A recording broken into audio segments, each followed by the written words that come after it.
there will be a family-only prayer service at Heritage Park before they move out at 10 a.m. We are going to see a casket containing the former president's urn that will be carried on the shoulders of 6 pallbearers. Placing the urn inside a casket was a request made by the Ramos family so that the flag that had earlier been displayed beside his urn and folded in an equilateral manner could be spread over the casket.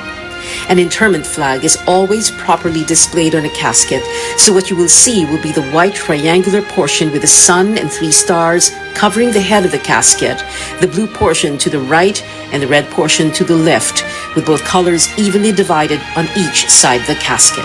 No wreath of flowers can be placed on top of the flag, but regulations allow a small cross of flowers over the flag as a symbol of God above country.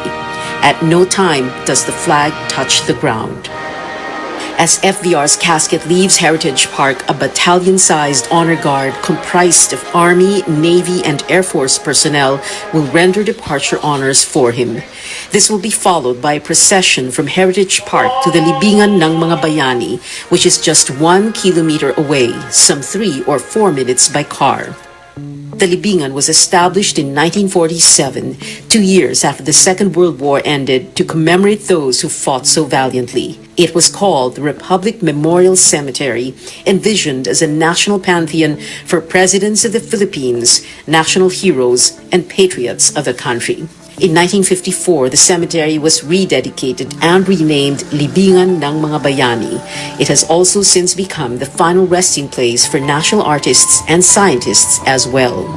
There are only 4 former presidents buried at Libingan: Elpidio Quirino, Carlos P. Garcia, Diosdado Macapagal, and Ferdinand Edralin Marcos, father of the incumbent, whose final journey there was fraught with conflict. Ramos will only be the 5th president to be buried there. When the funeral procession reaches the Libingan Archway, the large concrete tripod called the Heroes Memorial Gate that you see in these pictures, arrival honors, including a 21-gun salute, will be rendered by a battalion-sized honor guard. The second part of my report after the break. Also, when we return, back-to-back appearances of the President at the Philippine National Police's 121st anniversary and the change of command at the armed forces. Keep it here on Newsnight.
Welcome back to CNN Philippines. President Ferdinand Bongbong Marcos Jr. makes appearances at Camps Crame and Aguinaldo, the headquarters of the Philippine National Police and the Armed Forces of the Philippines in Quezon City today. There was no trace of emotion on his face, knowing that 36 years ago, the AFP and the PNP's forerunner, the Philippine Constabulary, helped oust his father in a peaceful revolt. Mr. Marcos was guest of honor at the PNP anniversary in the morning and oversaw a change in command of the AFP in the afternoon. Back-to-back reports now. First from AC Nichols, who will tell us what the president said at the PNP's 121st service anniversary, and then from David Santos, who will tell us what happened as AFP Chief of Staff General Andres Centino turned over the reins of command to his academy classmate, Lieutenant General Bartolome Bacaro. AC Nichols takes us to Camp Crame. Fairness and restraint, core values that every policeman should practice at all times. President Ferdinand Marcos Jr. left the Philippine National Police with this reminder as he led the agency's anniversary celebration. Marcos said policemen should gain back the public's trust, and this can only happen if their work is grounded on honesty and accountability. Execution of authority must be fair. It must be impartial. It must be devoid of favoritism and/or discrimination, regardless of race, gender, socioeconomic status, political affiliation, religious belief, and the like. The president wants the PNP to work with the public to maintain peace and order. He said the use of force should be undertaken only when necessary to prevent abuses. This as the PNP faces allegations of human rights violations, particularly in relation to the Duterte administration's war on drugs. And let us not allow even a hint of dishonesty and abuse to enter into that narrative. You are the vanguards of peace. You are, and that you set the example of the kind of leaders that we need to overcome the hindrances of today. Marcos also took the chance to express confidence in his newly appointed Chief of Police, General Rodolfo Azurin Jr. In his welcome remarks, Azurin also reminded his men to follow the rule of law. Let us strive to be the catalyst of good governance, excellence, professionalism, and integrity, ever staying faithful and loyal to the Constitution. AC Nichols, CNN Philippines. We now head on over to the Armed Forces, which welcomed its new Chief of Staff. David Santos joins us live from Camp Aguinaldo. Well, Pia, this is the first major event of President Bongbong Marcos, who is also Commander-in-Chief with the nation's armed forces. He was joined by Vice President Sara Duterte and his first cousin, House Speaker Martin Romualdez, all witnessing the assumption of a new AFP chief whose tenure is now defined by a new law. General Andres Centino serving for over 8 months as AFP Chief of Staff, a nation grateful for his service, an officer also thankful for the opportunity to lead a more than 150,000 strong organization. I joined the AFP as a cadet with passion and vigor at the time when your late father was the president. And now I am leaving the same organization with pride and honor during your time. Please announce your After almost 4 decades since the downfall of a dictatorship triggered by a military-backed people power revolt, another Marcos returns to Camp Aguinaldo, the armed forces' main headquarters. I am sure that we will all now know that we have a reliable partner in the AFP under the helm of General Bacaro as we commence the difficult undertaking of rebirth and restoration of the Republic. The new AFP chief, Lieutenant General Bartolome Vicente Bacaro, was due to retire next month, but he makes history as the first chief of staff to be given a fixed term of 3 years, as mandated by a new law that took effect last July 1st. Bacaro's name was dragged into the hazing death of PMA Cadet Darwin Dormitorio in 2019. That controversy haunted him, including his appointment to his last post as chief of the Lucena City-based Southern Luzon Command. Bacaro is the second Medal of Valor recipient, the nation's highest military award, to become the AFP chief in over 7 decades. He spoke about what the award meant to him when he sat for a one-on-one interview with CNN Philippines back in November. I remember the words of General Abadia nung inaward niya sa akin. Ang sabi sa akin, Bob, do not put it in your head. I have never used the award to propel myself. Trabaho lang talaga, focus lang on the job. Bacaro also spoke candidly about his late father, Arnold. If there is one frustration in life that I have, is that hindi ako nakita ng father ko na ganito. How I wish na he would have witnessed all of these successes. Bacaro made it a point to visit his father's grave every time he reached a career milestone. His father's words and lessons serving among his guiding principles. Touch people's lives. So how can you touch people's lives if you cannot, you cannot even communicate with them, takot sila sa'yo. I think that is one of the more important lessons I've learned from my father, late father. Touch people's lives, go down to their level. Lieutenant General Bacaro, in his Assumption speech, outlined his plans, making an acronym out of the President's key message of unity. U for unparalleled professionalism and for notable utilization of resources. I for invigorating capability development. T for tenacity in sustaining gains. And Y for yearning for service excellence. And by tradition and by practice, President Marcos met with the military hierarchy in his first command conference here in Camp Aguinaldo shortly after the change of command ceremony, Pia. David, no retirement ceremony for General Andy Centino. He has 6 months to go before he's due to retire in February. But what happens to him now? Well, that's right, Pia. General Centino still has almost 6 months in service because he's due to retire, as you mentioned, in February next year. Now, there are reports he could be given an ambassadorial post, but General Centino would not confirm this just yet. But once he accepts a civilian government position, General Centino himself said that he is automatically deemed retired from the military service, paving the way for Lieutenant General Bacaro to get the 4-star rank promotion, since there could only be one 4-star military officer at any given time. Pia.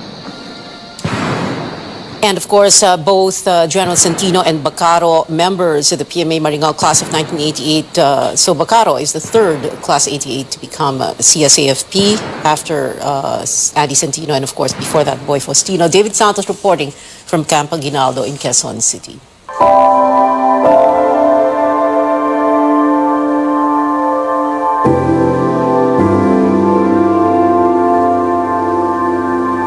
Earlier, we told you we will see the same funeral honors and services unfolding for former President Fidel Ramos tomorrow as former President Noynoy Aquino in June last year. Well, that's because this is how the Armed Forces honors their former commanders-in-chief through full military honors with clockwork precision steeped in tradition and symbolism. Here's part 2 of my report with the rest of the funeral honors. From this archway, a funeral march with a brigade-sized honor guard will commence to escort a former commander-in-chief to the grave site, the presidential section of the Libingan. The entire procession marches slowly to solemn music. The march will be led by the escort commander and his staff, followed by the colors, the band, funeral escorts, the chaplain and clergy, the hearse, with the honorary pallbearers to be chosen by the family, active pallbearers, non-commissioned officers who will carry the casket on their shoulders, and lastly, the family and other relatives, accompanied by the Chief of Staff of the Armed Forces, who is the designated military host of a funeral of a former president, General Bob Bacaro, and the 3 major service commanders, the Army Commanding General, Romeo Bronner, the Navy Flag Officer in Command, Adel Bordado, and the Air Force Commanding General, Conor Canlas, as military co-hosts.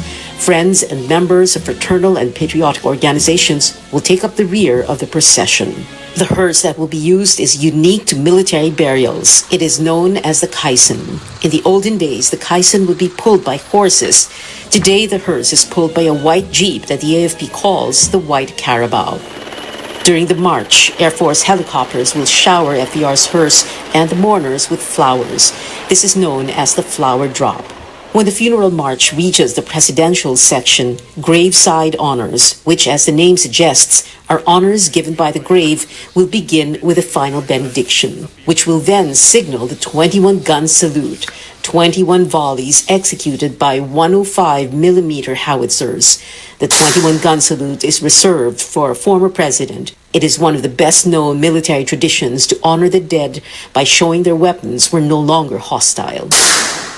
The 21-gun salute is separate and distinct from the 3 volleys of fire over the gravesite. We will see 7 riflemen standing abreast of each other or in one line, and at a command, they will raise their rifles in the air and fire 3 rounds of blank ammunition each. The symbolism is that there were traditional battle ceasefires where each side would clear their dead, and when the dead had been cleared and properly cared for, 3 volleys were fired. This will be the signal for a single bugler to play taps, or tawag paghimlay in Filipino. In an ordinary day in the life of a soldier, taps is the bugle call that signifies return to garrison, lights out, time to go to sleep. It tells the soldier that everything is safe and secure for the evening and that he will have nothing to worry about. But taps in a funeral is heart-wrenching. Of all the military bugle calls, none is more apt to render emotion or easily recognized than taps. It is 160 years old. It is all of just 24 notes. As a matter of fact, you don't have to be with the military or the police to know or be familiar with its first 3 notes.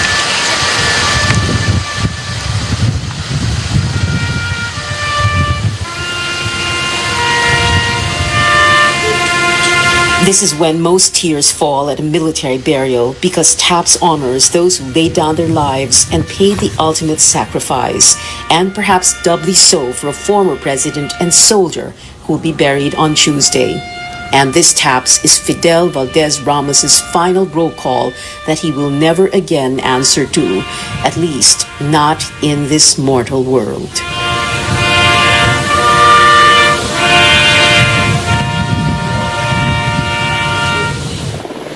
The interment flag is then folded, 13 triangular folds to be exact, and passed around by the pallbearers, each touching the flag to his chest before passing it on to the next man, until it reaches the AFP Chief of Staff, who will then present it to the family. Ramos's widow Ming is expected to receive it as she hears these words.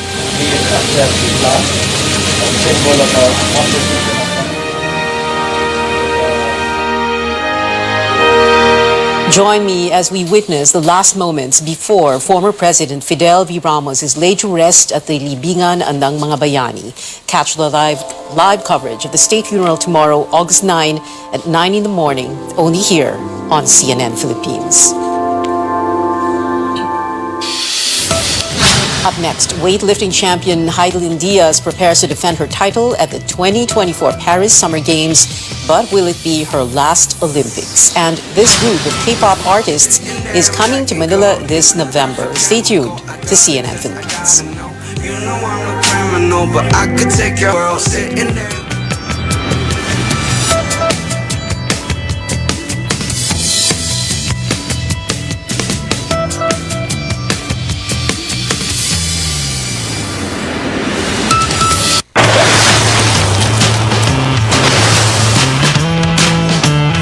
To those who said pickup trucks are only for work, or that never been done means can't be done,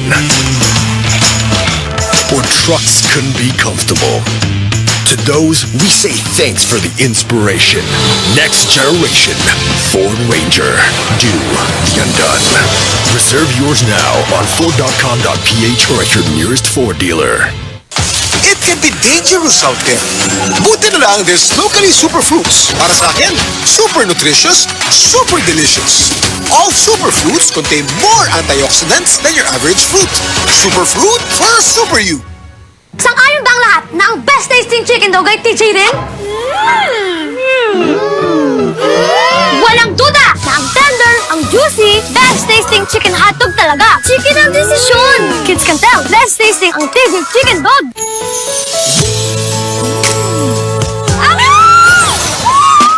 Making life sweet is easy dahil 35 pesos SRP lang ang San Miguel flavored beer.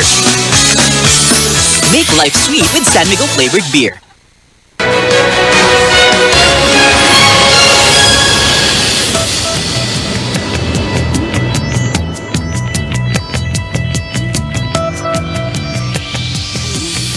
This is Newsnight. Sports news now. Retirement seems to be in the cards for Olympic gold medalist Heidelin Diaz Naranjo after the 2024 Paris Olympics. The weightlifting champ said in a post, quote, "Samahan ninyo ako sa aking desisyon to go for my #last lift."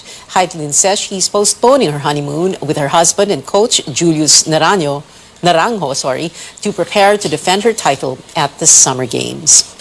Pinoy cager Kiefer Ravena will see more action in the Japan Basketball League. The team Shiga Lake says it formalized an agreement with Ravena to return at least for the 2022 to 2023 season.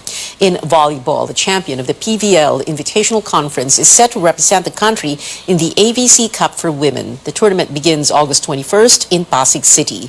Creamline, PLDT, Army Black Mamba, and Signal are the local PVL teams competing in the PVL semis.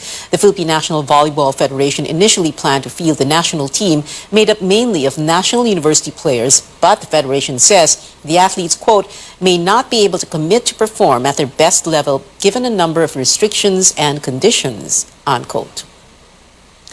Filipino concert goers get ready for DPR to take its Regime World Tour to the country. The collective of K-pop artists is holding a show at the Philinvest tent in Alabang on November 30th. Tickets go on sale this Friday with prices ranging from 4,000 to 7,950 pesos for VIP seating, which includes a photo op and a Q&A session. And just in time for its 6th anniversary, Blackpink makes a much-awaited announcement. The chart-topping girl group says its pre-release single Pink Venom will come out on August 19th. The full album arrives next month. And that is it for now. Join me again on News.ph at 7 p.m. I'm Pio Ontiveros for Newsnight, where we go above and beyond the headlines.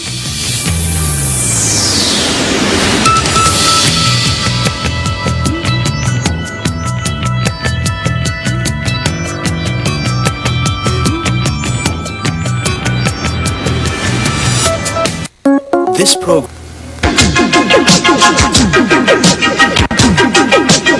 RPN, Radio Philippines Network Incorporated, DXKO. 13.68 sa dial sa inyong radyo. RPN DXKO, ang Radyo Ronda dili sa Dakbayan sa Cagayan de Oro. Sibiyahan na may galaon sa katawhan, andang mo serbisyo sa tanan. Ang RPN DXKO Radyo Ronda, sakop sa KBP, kapisanan ng mga broadcaster ng Pilipinas.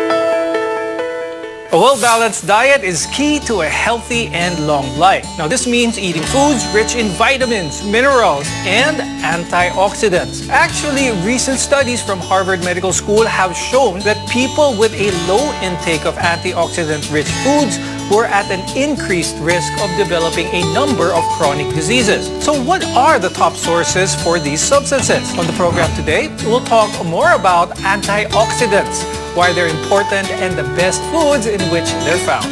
I'm Dr. Freddy Gomez, and this is MedTalk Health Talk on CNN Philippines.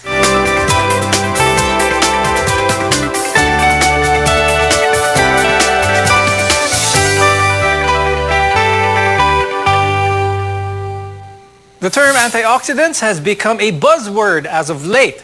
Our guests are here today to tell us about their benefits and where to find them. With us is Dr. Paulo Borja. He's an internal medicine specialist from the Asian Hospital and Medical Center. Also with us is Ms. Emmy Lavia. She is a nutritionist, dietitian, and chief of the dietary department in the Philippine General Hospital. Antioxidants are a vital part of a healthy diet. We need them to protect ourselves from free radicals. So to first understand what they are, we need to know what free radicals are. Doc Paulo, can you explain what free radicals are and the relation to antioxidants? Free radicals are unstable compounds in your body that accumulate from cellular metabolism or even through natural processes that occur in the human body. Free radicals can cause harm if their levels become too high. They're linked to multiple conditions, including diabetes and cancer. Although it's also important to note that your body has its own natural protection or antioxidant defenses to keep free radicals levels in check or in the right amount. Free radicals are actually essential in our body as well and will serve other functions. So it's not entirely damaging to the body. But we need it at the right amount of levels, and our human body has its own way of keeping it at that level. So what happens, Paulo, when we're exposed to too much free radicals? There's a process here also, a scientific term called oxidative stress. Tell us more about this. Oxidative stress is an imbalance between the compounds that I mentioned earlier. When there is too much free radicals and not enough antioxidants in your body, oxidative stress occurs. Oxidation is a normal process that occurs in your body. In fact, the presence of the right amount of free radicals, as I mentioned, is necessary. However, an imbalance of too much free radical can cause cellular damage too. When there are too much free radicals present, more than antioxidants, the free radicals can start doing damage to fatty tissue, DNA, and proteins in your body. These include diabetes, hardening of the blood vessels, inflammatory conditions, high blood pressure, and heart disease. Oxidative stress can also trigger neurodegenerative diseases such as Parkinson's and Alzheimer's and even cancer. Oxidative stress also contributes heavily to aging. If the body isn't able to balance it themselves, how can exogenous or external sources of antioxidants help? So antioxidants are substances that can prevent or slow down damage to cells caused by these free radicals. So as I mentioned, free radicals are very unstable. Antioxidants are produced by your body endogenously or inside the body naturally. But additional exogenous antioxidants can also help so that you can actually, in the right amount of antioxidants, balance out those free radicals. Actually, your body has its own antioxidant defenses to begin with, but they can also be found in food. And there is good evidence that suggests that the higher intakes of antioxidant-rich food, the lower the risk of oxidative stress-related diseases. Ngayon, ang tanong ko sa iyo, Miss Emmy, anong ang mga pagkain ang magandang sources ng mga antioxidants? Ang antioxidants po can be that are found in food are those that are found in highly pigmented natural foods. So you choose foods that are red or pink in color, you get the antioxidant lycopene. Examples of this would be tomatoes, watermelon, apples. Pag very red daw po ang mga food, these are good for the heart and the brain. Another thing is the violet pigmented food items like grapes. Sa local, pwede ito yung mga talong or eggplant. Then we also have yung highly pigmented na red-violet na dragon fruit. Onions, ito po ay mataas dun sa tinatawag na resveratrol. But Paolo, I want to ask you, so Miss Emmy just mentioned a whole bunch of foods that are rich in antioxidants. Does this mean that our viewers should just concentrate on these foods and eat as many as they can to reap the benefits of antioxidants? The body already has a natural production of antioxidants in the body. Your body cells naturally produce some very powerful antioxidants, such as alpha-lipoic acid and glutathione, actually. The foods you eat supply other antioxidants such as vitamin C and E. So fruits and vegetables, as mentioned earlier, are full of compounds, phytochemicals that have a lot of antioxidant properties as well. But we want to focus in on the supplements that you can take. Actually, that is where you might have trouble balancing it out. No? High doses of antioxidants in the form of supplements can be very troublesome for the body too. No? So that's what we don't want to happen. If taken in high doses, they might actually cause more harm than good. It can lead for your immune system to work improperly, might alter the natural good function of free radicals in destroying pathogens. Aside from the diet being an essential source of antioxidants, antioxidant supplements may be effective, they may not be so good for your body as well. And we'll discuss that when we return. We're your partners in healthcare, so keep it here on MedTalk Health Talk, only on CNN Philippines.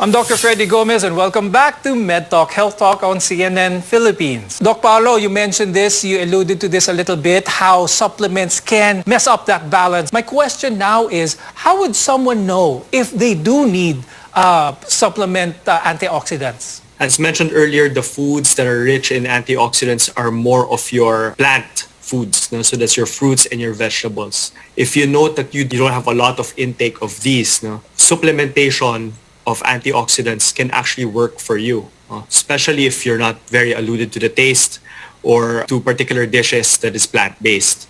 So as I mentioned earlier, it has to be in the right amount. So every bottle of antioxidant, or even with consultations with your doctors, they would prescribe you the right amount of a particular antioxidant to take that would keep you in balance and not actually be overtaking it or overdosing it, or worse, taking it in very high doses that can cause more damage to your body than good. Miss Emmy, tanungin naman kita ngayon, when it comes to supplements, compared to the natural food, how would we compare itong mga supplements na pwedeng bilhin, pwedeng inumin na lang? From the nutritionist standpoint, we would always emphasize on getting the nutrients and the antioxidants that we need from the natural food. It's very simple to get the recommended level of antioxidants in the body. As I have mentioned earlier, if you would just pick 2 colors of 2 servings or 2 pieces of each color of the food mentioned earlier, you would be able to meet the recommended requirements of the body. So as far as nutritionists are concerned, if you get a balanced diet, if you eat a variety of foods, then we really do not recommend supplements. Let's remind our viewers again on what can happen to the body if that balance is off. There's too much antioxidants, not enough free radicals. What can happen to our body then? Studies show that excessive intake or high doses of antioxidants taken exogenously or outside of your body going in, meaning it's unnatural or not produced inside your body, if taken in high doses, might actually cause more harm than good. So it can lead for your immune system to work improperly, might alter the natural good function of free radicals in destroying pathogens. It can also cause some irregularities in cellular processes of your metabolism. So again, I would like to point out the studies show these irregularities can only occur in extremely high doses of antioxidants. Please inform the audience on how they should view antioxidants when they see so many of its benefits on the shelves, on packagings and everything. What kind of thought process should our viewers have? By the word itself, supplement, it should just supplement your natural diet. That definitely the natural sources of antioxidants should be the main focus of your diet. So that's your plant-based foods, so your fruits and vegetables. They are very good sources of antioxidants. And the supplements are just to supplement, or to support that diet. So the natural sources are really good, but supplementation, if needed, should be prescribed or should be at least advised by your doctor. Ms. Emmy, remind natin ulit ang mga viewers natin kung ano ang maganda. What is a proper nutritional meal? What does it look like? It should have different sets of food items. No single food would supply all the needs of the body. It would not be able to protect that. So it's important that you get a lot of colorful food items in your plate every day. So make sure that you get the green colored vegetables, mga talbos ng kamote, kangkong, okra. These are good sources of your antioxidants. It does not need to be expensive. We can get it from Talipapa or the market, or some are growing these vegetables themselves. So even the sources of protein that would come from soybeans, these are good sources of antioxidants. So plant-based, so more of fruits, vegetables, grains, cereals, and soybeans. So there are many sources of antioxidants and you can easily add them to your diet. More on this when we return. Your health is our mission here on MedTalk Health Talk. You're watching CNN Philippines.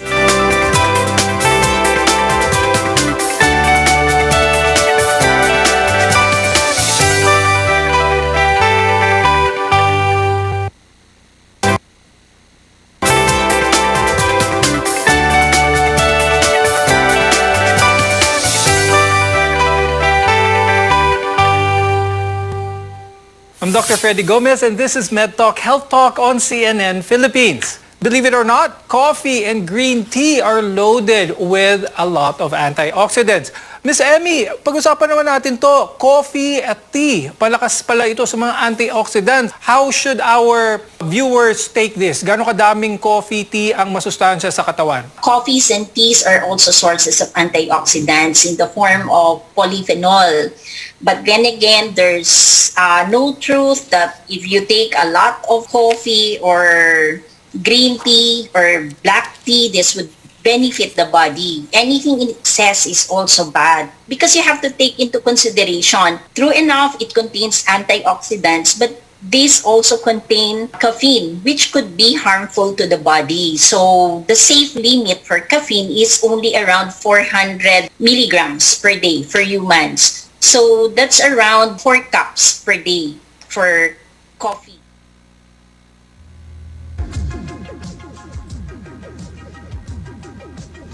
RPN, Radio Philippines Network Incorporated, DXKO. 13 sa Zinday Utso sa dial sa inyong radyo.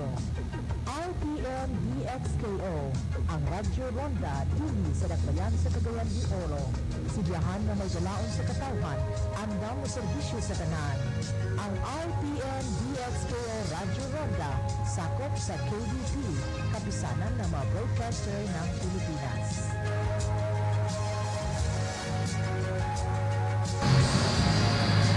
The Facebook.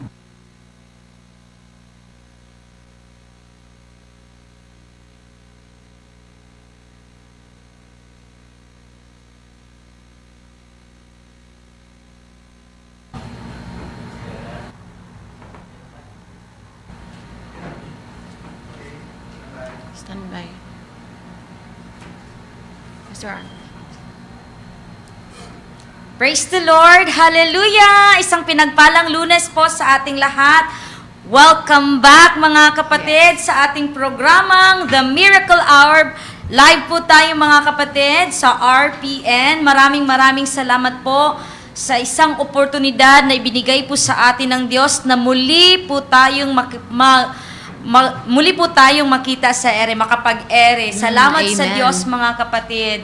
Siya po talaga ang dahilan kung bakit tayo naririto. How important it is in order to have that balance. Now, for those of our viewers who are trying to get into that healthy lifestyle, who are trying to be healthy for that matter, should antioxidant supplements be in their regimen? Taken in the right amounts, for example, vitamin A, vitamin C, vitamin E, those are examples of your vitamin antioxidants. If taken in the right amount, yes, they can contribute a lot to living a healthy lifestyle.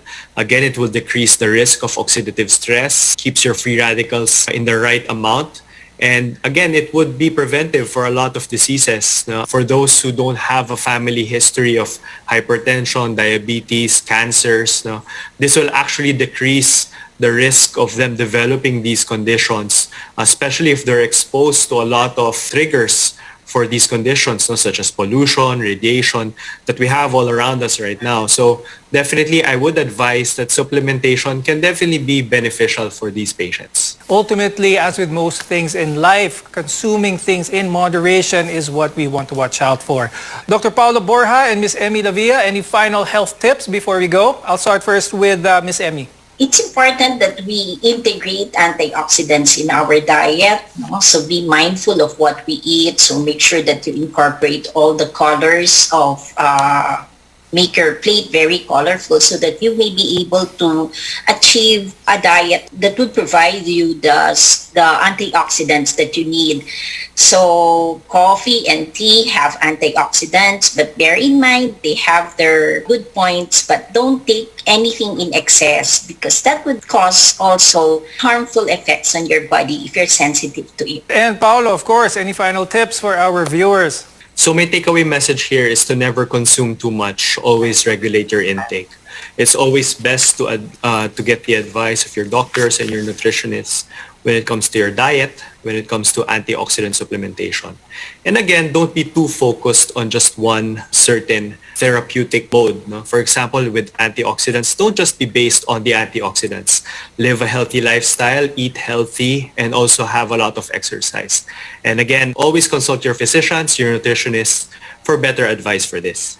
Thank you very much, Dr. Paolo Borja and Ms. Emmy Lavia, for being with us today. We appreciate your time and your expertise, especially when it comes to antioxidants. I'm Dr. Freddy Gomez, and we'll see you again next time here on MedTalk Health Talk.